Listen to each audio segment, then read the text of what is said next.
The movie unfolds in the 12th century with Håkon Svarsson ruling Norway. The Birkebeiners, who were enemies of the Baglers, killed Nidaros. The Baglers, with Denmark's aid, launched an assault on northern Norway. This attack resulted in many casualties, causing survivors, including Inga of Horthy, to flee. Two Birkebeiners, Torstein and Skarvand, embarked on a mission to locate Inga and her mother. They encountered a group of refugees in a snowy region, among whom were Inga and her son, Håkons. As per the king's command, these two were the Birkebeiners dispatched by the king. Torstein instructed Inga to escort the queen to the Nidaros kingdom as soon as possible. Their voyage through the snowy landscape was made in a small horse-drawn carriage. Torstein and Skarvand were escorting Inga and her son, traveling through the snow on a type of skating board. Torstein expressed his willingness to accompany Skarvand, who had left his family behind to embark on this journey. Torstein realized the importance of his wealth and family. During this time, Skarvand returned home to his wife Eve and their son Eric, who lived in fear of a potential Bagley attack. Eve was initially frightened when Skarvand arrived, but she let him in once she recognized him. They spent several days together, their affection deepening over time. Skarvand promised to devote more time to his family in the future. Simultaneously in the Nidaros kingdom, Queen Margaret and Commander-in-Chief Elgis were plotting to overthrow King Håkonsvars. Margaret, the former queen, had a clandestine relationship with Elgis. They conspired to dethrone Håkonsvars, who was Margaret's foster son. Margaret's youngest daughter, Christina, overheard their plan. When she confronted her mother, Margaret couldn't provide a clear explanation. Margaret suggested that if they sided with Commander-in-Chief Giselle, she could become the queen and Christina the princess. To execute their plan, Margaret approached King Håkonsvars with poison provided by Giselle. The next day, she was due to embark on an expedition with the King of Sweden. Just before leaving, she poisoned the king's wine. Margaret traveled to the Kingdom of Sweden, where the king was suffering from poison. Before his death, the king summoned his military leaders and revealed that a woman named Inga from Borg had borne him a child. He declared this child as his rightful heir and instructed Garson, a senior military leader, to protect Inga and the child and bring them to Nidaros. After his death, it was widely believed that Margaret had poisoned him. However, Garson suspected another person in their group. Amidst these discussions, Giselle, a military leader, stood alone. Garson ordered that no one should leave until the loner was found. If the king's only son, born to Inga, also died, Nidaros would fall to Denmark. Then Margaret, the head of the local Christina church, would come to their rescue. Garson was unexpectedly attacked in his room, and he realized his friend Giselle was behind it. Giselle and his allies restrained Garson and the soldiers. Meanwhile, another Birkebeiner from Nidaros arrived in Baglesh with news of the events in Nidaros, which he related to Margaret, the kingdom's leader. The kingdom of Nidaros was in crisis following the death of King Håkonsvars. His successor was a child born to Inga, who was currently in Borg, a city in northern Norway. Two Birkebeiner brothers were on a mission to safely bring the child and Inga to the kingdom. They believed that as long as the child was alive, Baglesh would not seize Nidaros.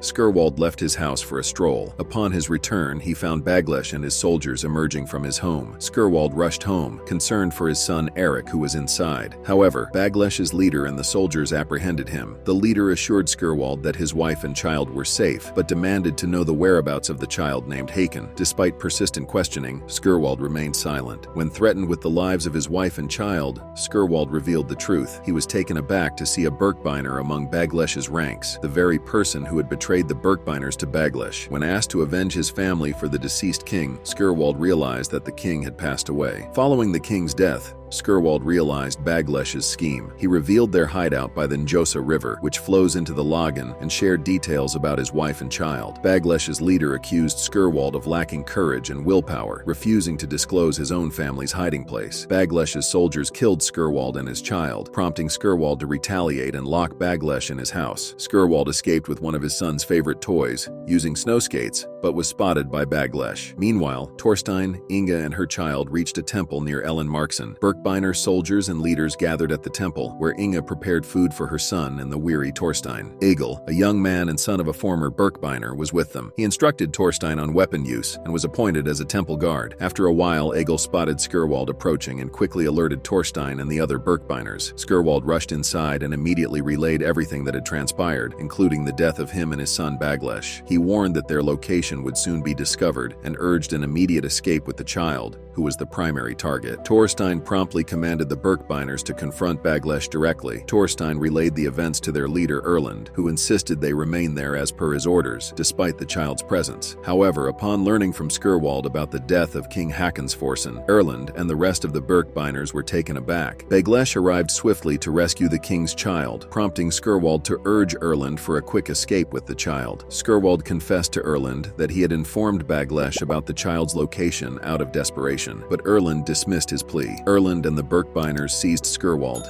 intending to execute him for his betrayal. As Skirwald faced death, Torsen defended him, arguing against his execution. However, Erland ordered Skirwald to kill Torsen, a task he couldn't carry out against his friend. Just as Erland was about to kill Skirwald, Baglesh attacked their camp, killing the guards and launching an assault on the Birkebeiner soldiers. Upon the attack, Skirwald assisted in rescuing Inga and her child. They identified Ostadalion as a safe destination and decided to continue their journey there. Skirwald and Torstein were tasked with escorting Inga and the child. Initially, Inga agreed to this plan, reassured by Torstein's promise of safety. The boy accompanying Inga took a different safe route. Skirwald carried the child on his back, and along with Torstein, they headed towards Osterdalen. Despite being pursued by some Bagwise soldiers, they managed to evade them and continued their journey with the child securely in tow. Simultaneously, Giselle approached the guards at Nidaros royal palace and confessed to being responsible for the king's death. He revealed his plan to seize control of the kingdom by eliminating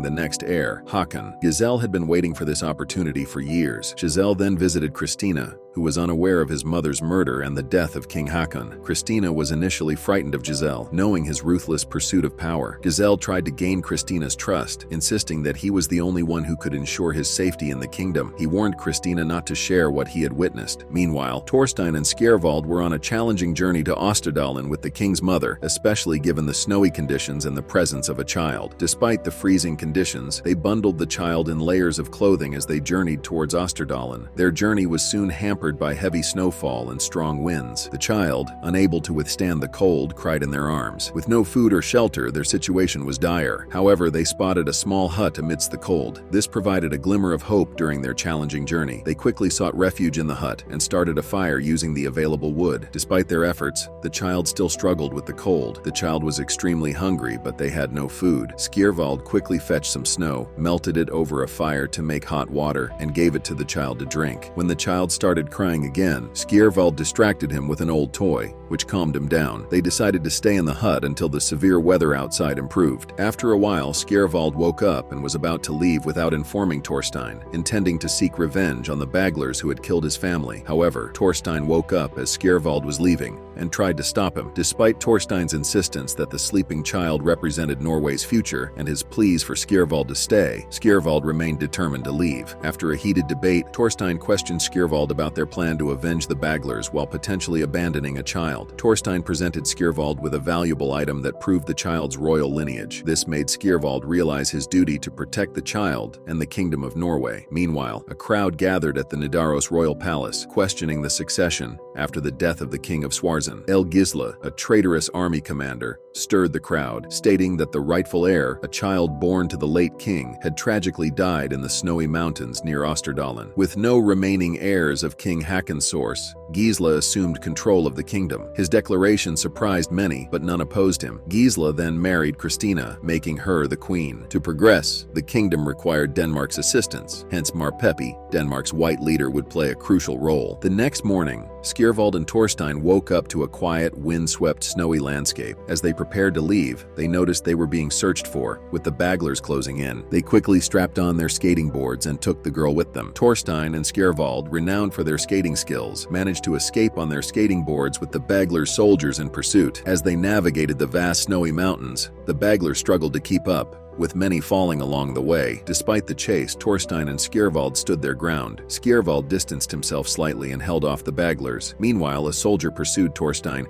causing him to stumble and fall with the girl. Skirwald immediately intervened, pushing the soldier away. Despite the crowd behind him, Torstein was reluctant to move forward. Eventually, all the pursuing Baglers perished. Consequently, Torstein and Skirwald safely skated with the girl to the city of Osterdalen. In a camp in Osterdalen, Birkebeiner soldiers were caring for Inga, the mother of a girl. The girl arrived at the camp, much to Inga's delight. Torstein, who had spoken to Inga, suddenly fell unconscious due to a throat injury. The Birkebeiner soldiers rushed him to the hospital. The soldier responsible for Torstein's injury was killed. Afterward, Torstein's wound was treated with medicine. Skjervald ordered his men to recruit more soldiers from Nidaros to ensure the girl's safety. However, their leader disagreed, citing uncertainty about the kingdom's rule following the death of the King of Schwarzenberg. He suggested that the Kingdom of Denmark and its allies, the Baglers, could potentially take over. Skjervald, who had lost his own family, encountered a grieving boy named Eagle. They discussed perseverance and guarding against approaching Baglers. Meanwhile, in the camp, Torsteini rested with Inga and her child, Hakon. In Nidaros Rajapataram, Gisle and Denmark's Marpapai were in conflict. Christina, uneasy without Gisle, took palace keys from his room. The next day, Merkubiner's men gathered in Osterdalen. Skjervald seethed with anger. Gathering the villagers, he rallied them to wage war against the Baglars. As their leader, he sought Odin's counsel. Skjervald addressed the crowd, revealing his true identity. An ordinary farmer, not a Birkebeiner. The Baglars had ravaged their kingdom, taking his family and killing his infant son. Now, with King Swanson dead, Skjervald presented the young heir, Håkon Håkonsson, as their new ruler. The villagers and Birkebeiner soldiers united, ready to fight for their king and kingdom against the Baglars. In preparation for the war against the Baglars,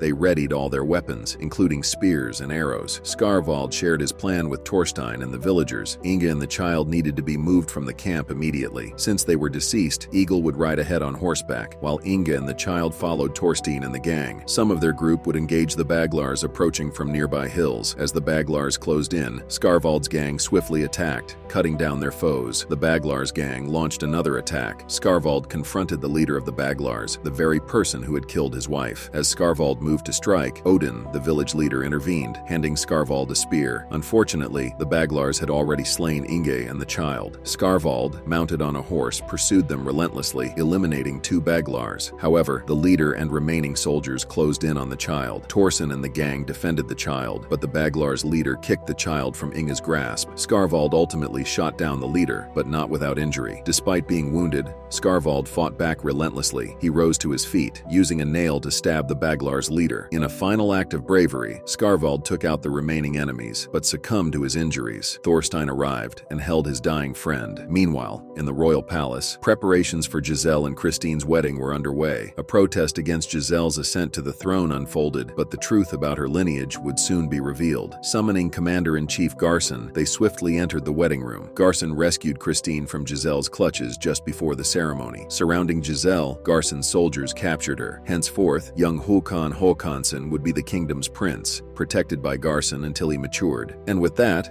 the movie ends. We hope you enjoyed our video. Watch the next recaps on the screen and don't forget to subscribe for more amazing recaps. See you in the next one.